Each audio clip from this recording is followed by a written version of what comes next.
The death of General Lukas caused a massive uproar among the Roman army in Serbia. Many of Lukas's loyal veterans believed that the Varangian who had killed Lukas was not acting alone. They believed the Varangians had conspired to kill the general. The veterans coalesced around one of their officers, a man named Carolus.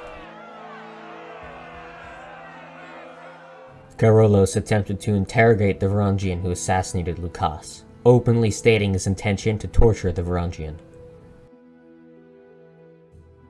But before that could happen, an unknown soldier set fire to the tent where the Varangian was being held, escaping before being caught. The fire spread across the Roman camp. Isaac advised Gregorios to immediately flee to Constantinople. Sensing the danger he was in, Gregorios and the Varangian guard used the chaos to slip out of the Roman camp and march back towards Constantinople. In Constantinople, news of Lukas's death sparked massive protest. Fearing another riot could break out, Alexios ordered thousands of his most loyal troops to occupy Constantinople and ensure order on the streets. But fighting between protesters and soldiers continued to escalate. Valentinos continued to give speeches urging his followers to defy Alexios.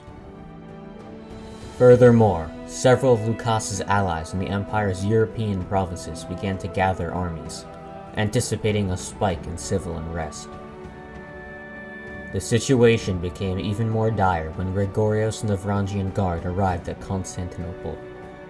Several Orthodox zealots tried attacking the Varangians, at one point coming near Gregorios.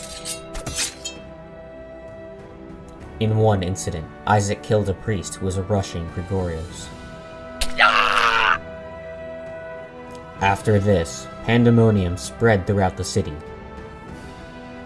Mobs terrorized streets. Fires burned through neighborhoods. Soldiers began to clash with the rioters. Amidst all this chaos, Alexios' wife, the Empress Maria, fell ill and died. All this stress caused Alexios to have a stroke, and before long, the emperor was incapacitated. Anna took command of the situation. She negotiated a settlement with Valentinos. She gave Valentinos the power to appoint whoever he wanted to all of the governorships of Europe indefinitely, so long as the process still went through the Senate. This essentially gave Valentinos control of nearly half the empire. Furthermore, Anna promised Valentinos that he would now preside over all royal ceremonies instead of the Pope. This agreement successfully diffused the situation. Valentinos gave speeches praising Anna, urging his followers to stand down. The civil unrest quickly tapered out. Gregorios nearly undid all of this. He attempted to hold an elaborate funeral ceremony for his fallen comrade, Alfric, in the center of Constantinople. However, Anna ordered Gregorios to hold the funeral outside the city.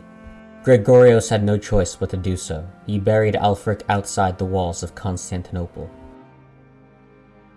This would not be the last funeral that Gregorios would have to attend that month. Merely a week later, Simeon, the grandfather of Isaac and the man who had tutored Gregorios for much of his childhood, passed away from natural causes.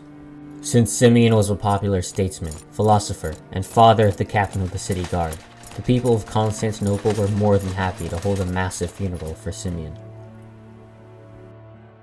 Simeon's funeral was a rare show of unity throughout the city. Jewish, Catholic, and Orthodox citizens all attended Simeon's funeral. Valentinos even eulogized Simeon, calling the latter a great man who had defended the empire, protected its institutions, and saved Constantinople from turmoil in the past. Isaac also briefly spoke in front of the crowd, talking about his father's contributions to the city, such as the expanded influence of the Senate, the city guard, and the University of Constantinople. Gregorios was the last to give a speech at the funeral. He gave a brilliant speech to the people of Constantinople, referencing how Simeon educated him. In his speech, Gregorios also reminded the people of how he and Isaac worked with Simeon's son, David, to ensure law and order across the city. The people of Constantinople loved Gregorios' speech, and his standing among the population significantly improved. Even Valentinos applauded Gregorios after the speech. Calm returned to Constantinople. Anna believed that she could not trust Valentinos to keep the peace. She knew the empire was only one incident away from igniting another civil war. There were still many nobles in Constantinople who had sympathies with the old Lukas family, harboring hidden resentment for Alexios' regime. The most powerful of these men was Nikephoros Bryennios the Younger. He was the son of Bryennios the Elder, the man who had led the armies of the Dukas family in the last civil war.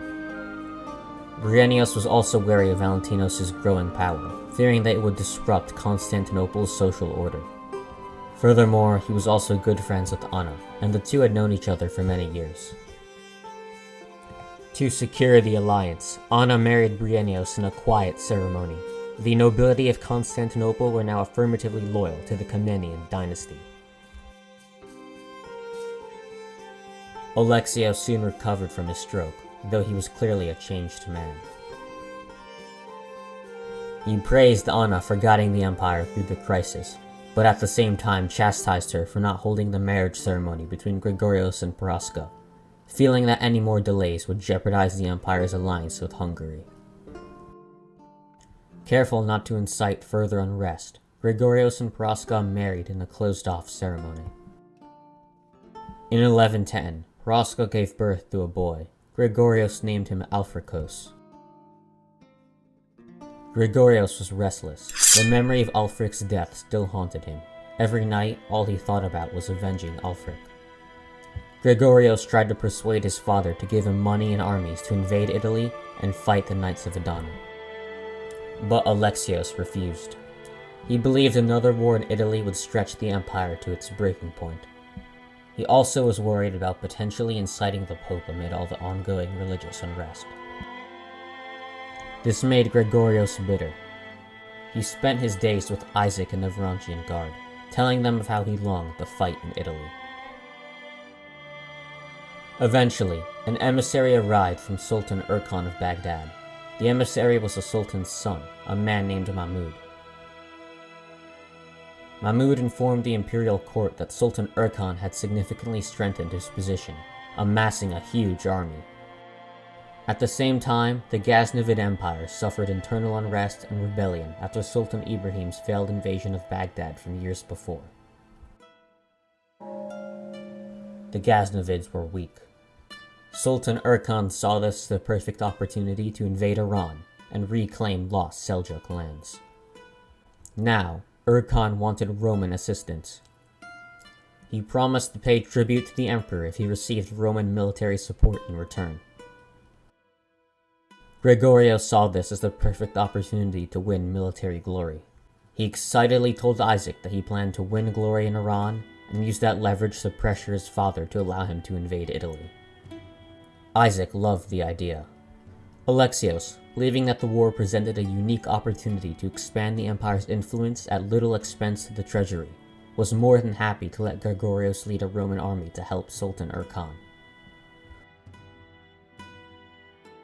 Before long, Gregorios, Isaac, the Varangian Guard, and Mahmud left Constantinople, traveling east to raise a Roman army to support Sultan Erkan in the upcoming war.